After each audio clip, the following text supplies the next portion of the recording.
Good morning, everyone. Welcome back to our Sumati's questions. Now let us look at question number 5.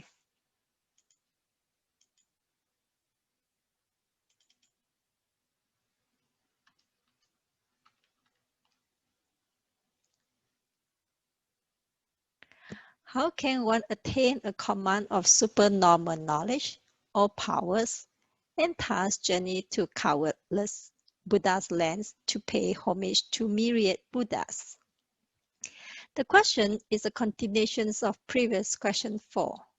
If we recall question 4, Sumati asked about how to be born in a lotus in the Pure Land of Amitabha. After being born into the Pure Land, then how can she go around freely to countless Buddha's land? Some of you may have heard about supernatural power, but in Buddhism, it is the knowledge that gives rise to this power, not the other way around. This knowledge is not mysterious, and people achieve such knowledge even before the Buddha's time through the practice of dhyana, or sometimes we call it meditation. When we read the biography of Sakyamuni Buddha, when Prince Siddhartha renounced lay life, he went to practice under two teachers. One is Arada Kalama, and the other one is Udaraka Ramaputra. Both teachers reached the sphere of nothingness and the sphere of neither perception nor non-perception of the formless realm, respectively. Although the biography didn't mention about his teachers acquiring the supernatural power, but from what we understand, someone who achieves these two states are able to perform supernatural power.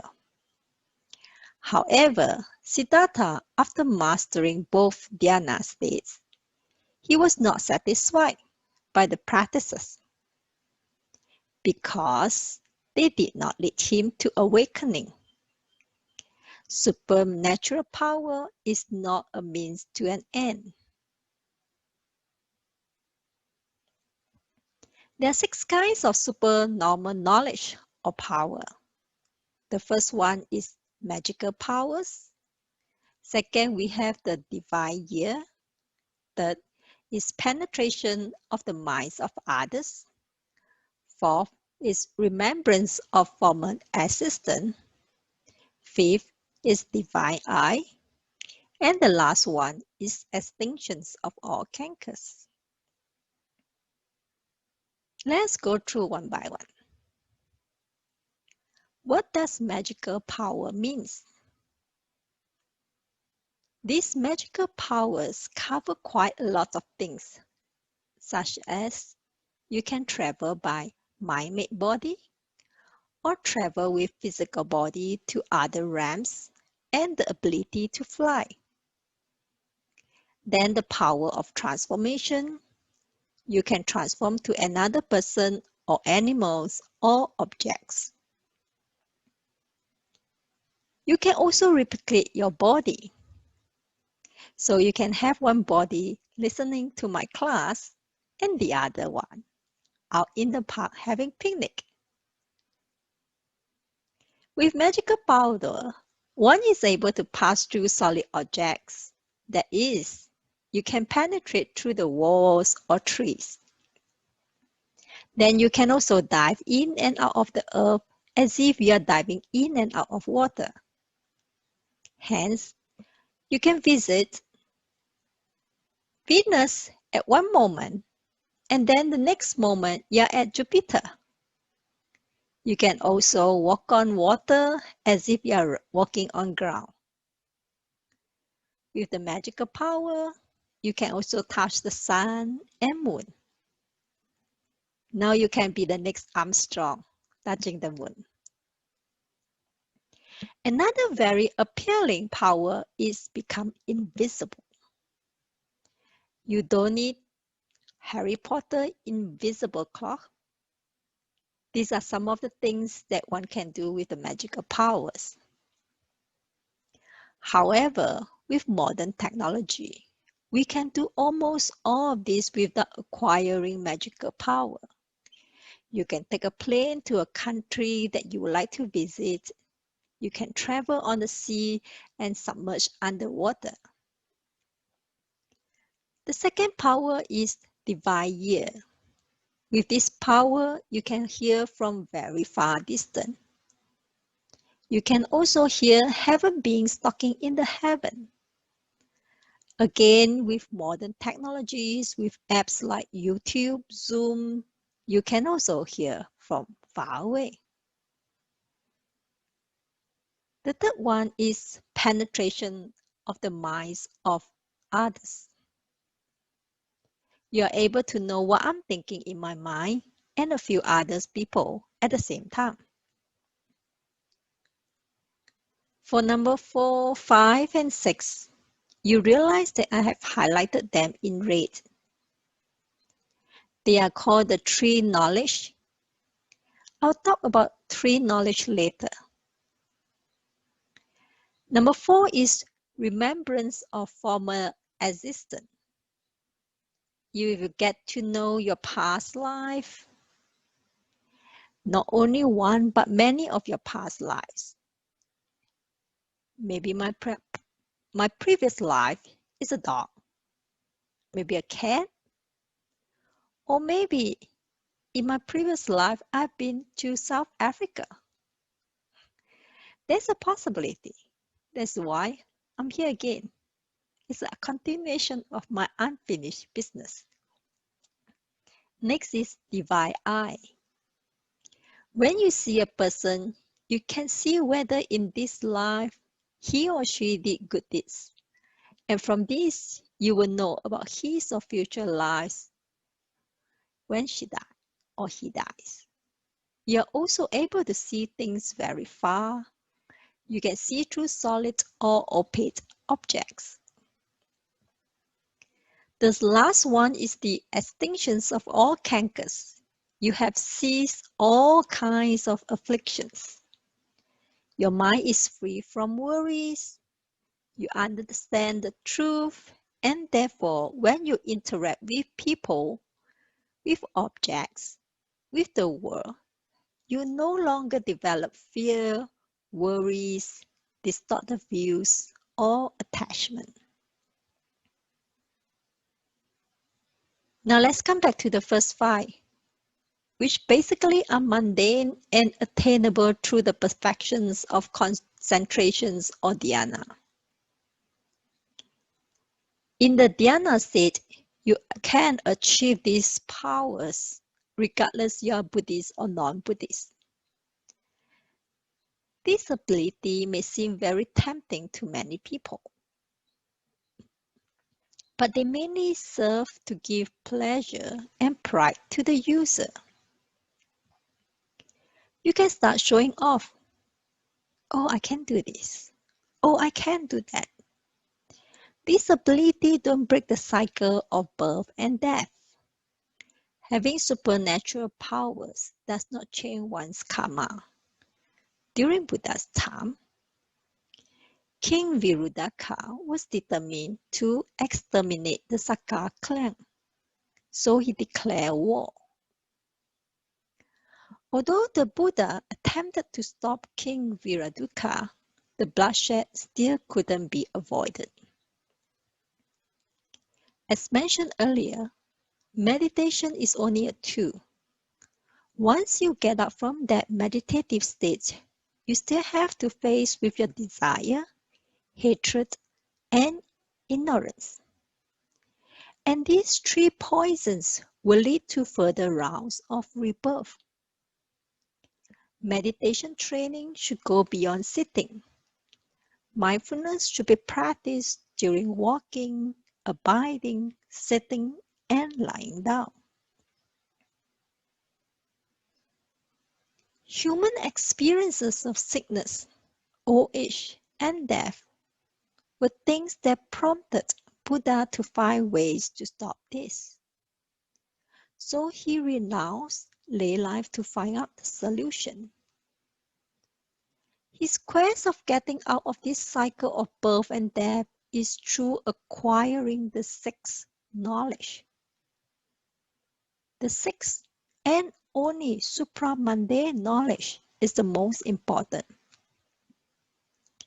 This is called knowledge of the extinction of the passions. Sensuality, becoming, ignorance, and views. All these are being extinguished through attaining the supramundane knowledge.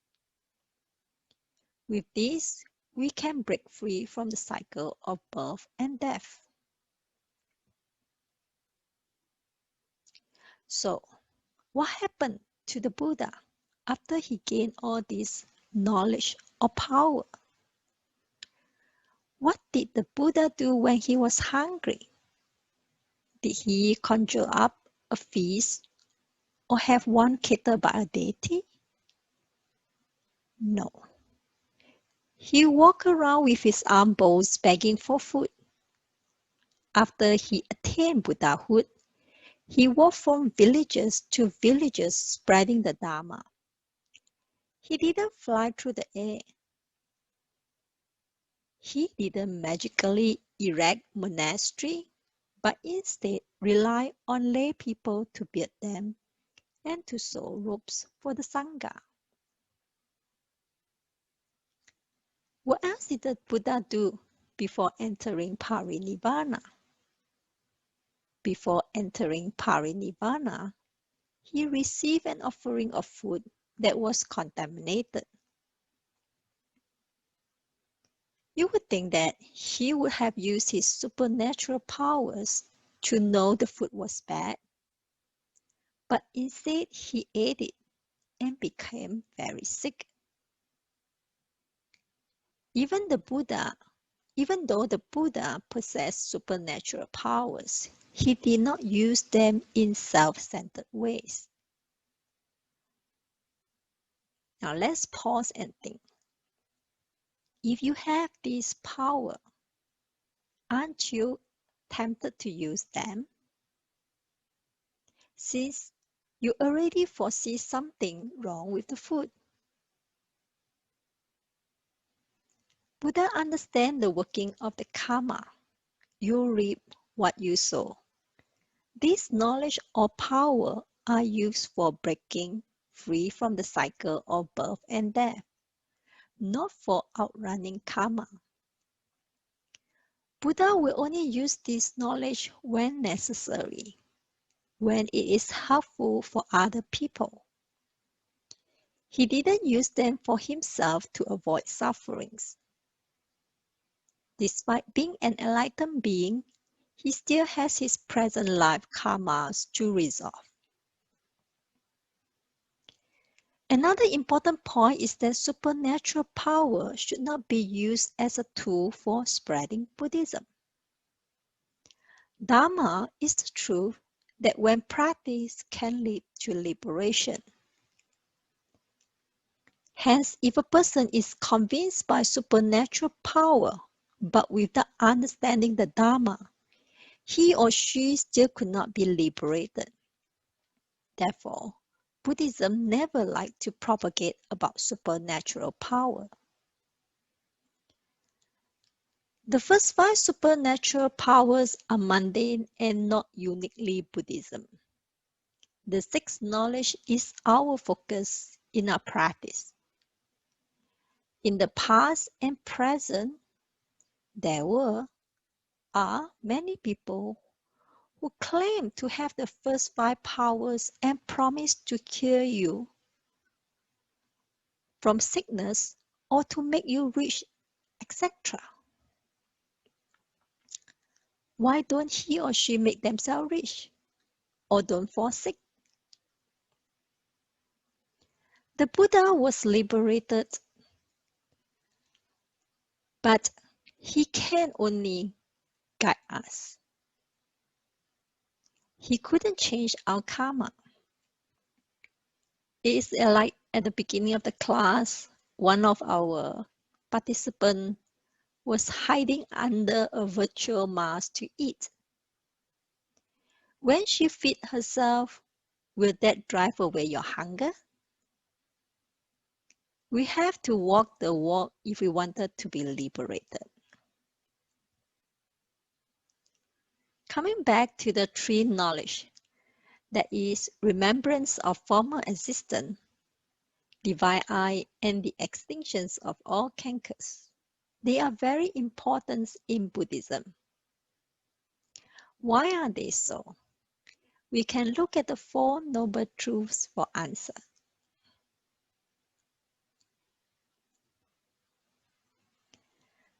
Looking from this perspective, it becomes clearer to us that the three knowledge help us in understanding the truth. For example, the ability to see the dismiss and rebirth of being can be related to the first noble truth of suffering. We see beings from getting trapped in the cycle of birth and death. Remembrance of former existence pointed to the second noble truth. For example, the cause of a person who is rich or poor can be traced back to his or her previous life. However, do note that current life effort also plays an important part.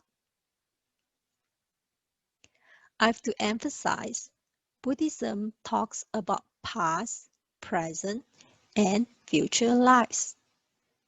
Hence, any hard work you put in now, you may see result now or later. Not everything is due to the past, nor every result needs to wait until next life.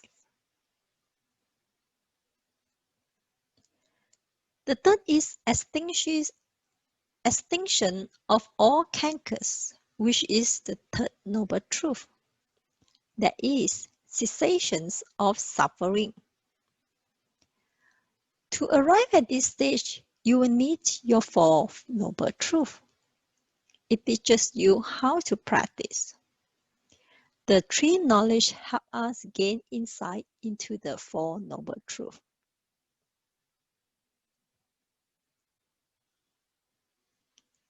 In China, there is a Tiantai master Zhi who lived during the Common Era of 538 to 597. He said that there are three ways to attain the first five types of supernormal knowledge. The first way is through marriage. That is, when you do a lot of good deeds, you observe the five precepts and you will be reborn in the heavenly realm. Of course, including the Amitabha Pure Land. Beings at the heavenly realm will have the mundane supernormal power. Second way is acquired naturally. Some people attain them through repentance or dhyana. Third way is through conscientious effort. Although one had achieved the same level of meditative state, but have not overcome the obstacles to gaining the supernormal knowledge. If they overcome the obstacles, then they too can attain the supernormal knowledge. We understand from previous questions, Sumati wanted to be born at the highest grade of birth. Her lotus flower will bloom immediately and thereby could see the Buddha. From there, Sumati will be free to travel to different Buddha lands and pay homage to the other Buddhas. Now let's listen to the Buddha's answer. Moreover, Sumati, a bodhisattva who accomplishes four dharmas may travel from one Buddha land to another Buddha land. What are these four? The first is to not perceive others' cultivations of goodness as obstructions or annoyance. During this COVID-19, a lot of people will offer their helps either through cash or volunteering their services. We also join in to help by raising funds to buy medical supplies for hospitals. However, these good acts were faced with objections and criticism. But when we use Dharma to look at all these objections and criticism, we realize that these people are suffering internally.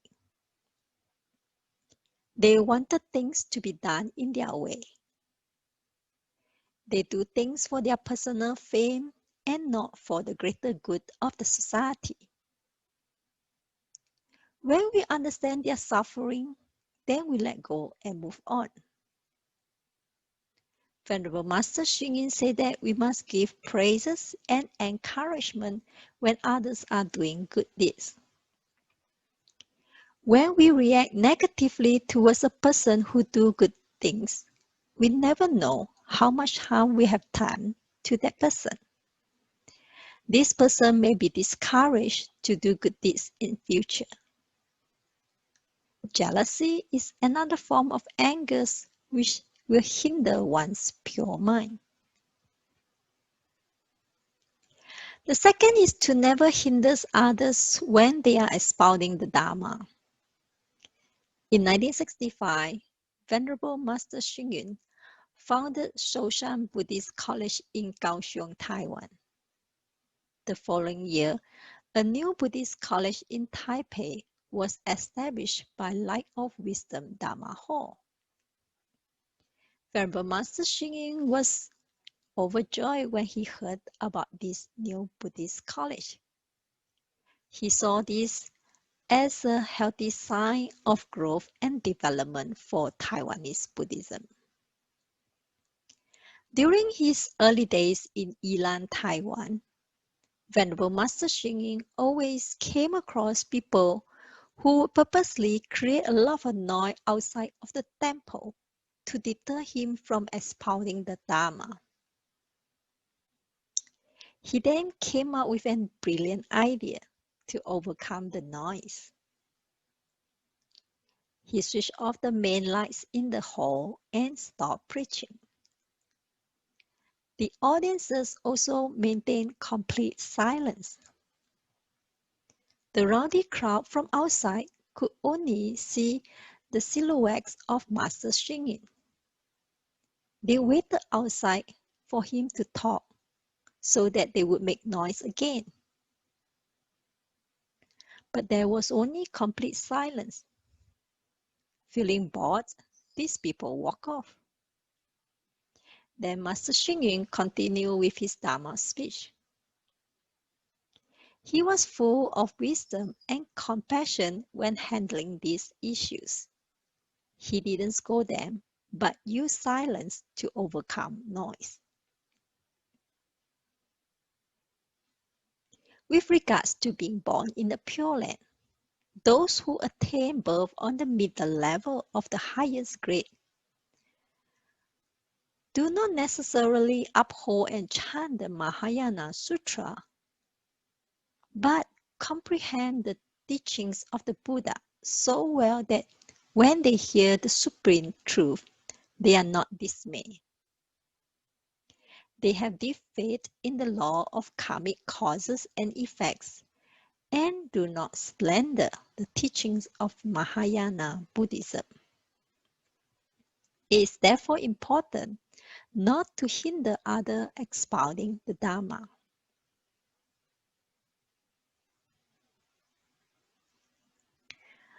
The third answer is to burn lamps and make offerings to the stupas of the Tathagata.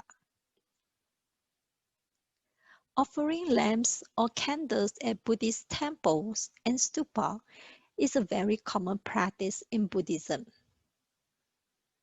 This is again not unique in Buddhism. In other religions, we see the use of candles and lamps. Before the invention of light by Thomas Edison, people used lamps or candles at night or in dark areas.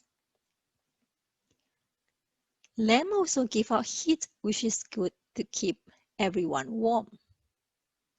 The Avatamsaka Sutra says, the lamp of wisdom can break through all forms of darkness. As such, lamps represent the light of wisdom that pierces through the darkness of ignorance. Through the actions of lamp offering, do we make a conscientious effort to overcome our ignorance? How much effort have we put in to learn the Dharma and put it in our daily practice? Everyone can become a lamp that can illuminate the hearts of others. If you are knowledgeable, you can become a lamp of knowledge. If you are deeply ethical, you can become a lamp of morality. If you are especially capable, you can become a lamp of strength and perseverance. If you are deeply caring, you can become a lamp of loving kindness and compassion. When you shine light in this way, others will grow closer to you. We should all strive to become lamps for our families, our communities, and the whole world. Through our actions, society will gradually become brighter and more peaceful.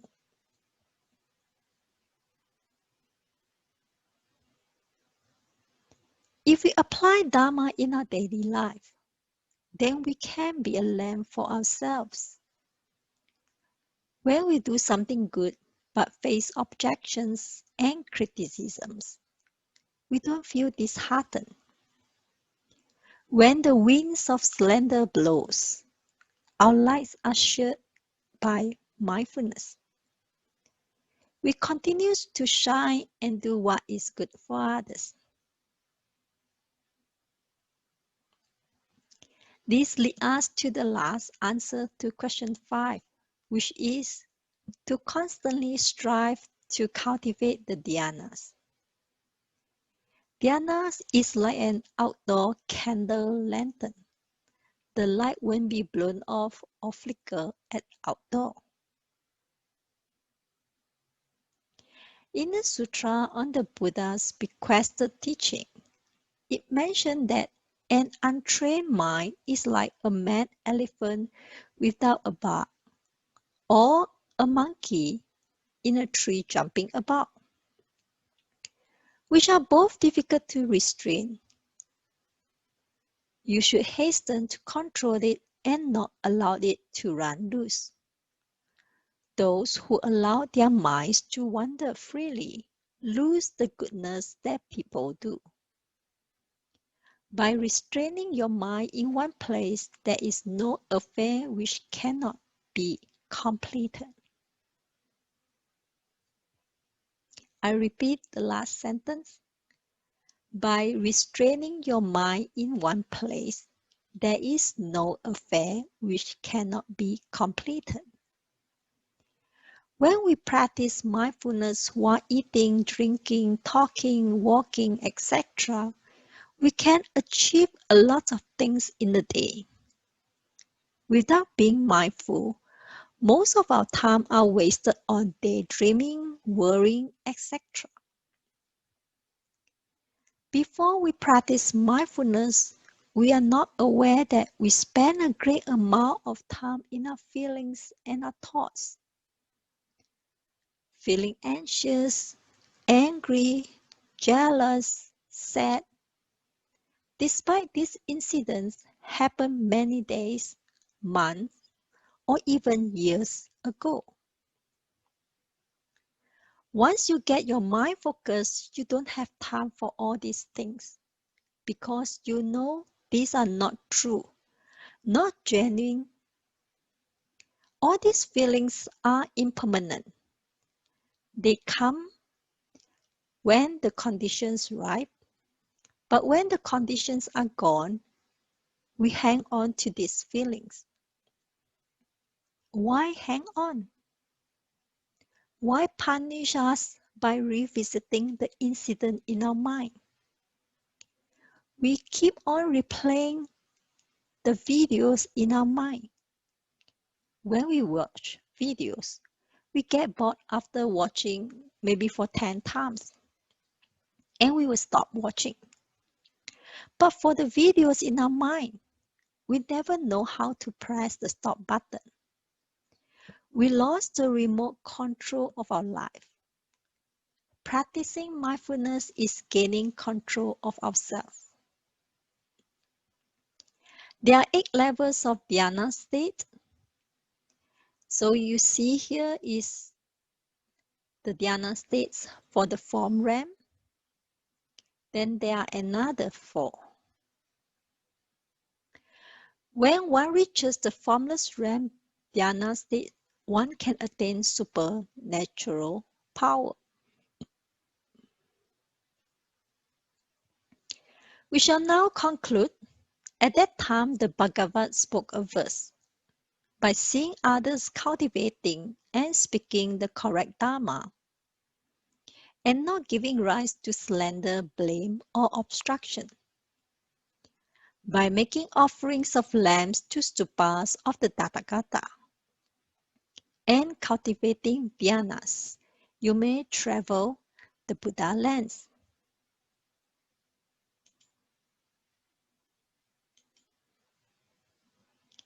We have covered question 5, and then next week we will take a break, and the following week we will have class again. So now we see you again. Bye.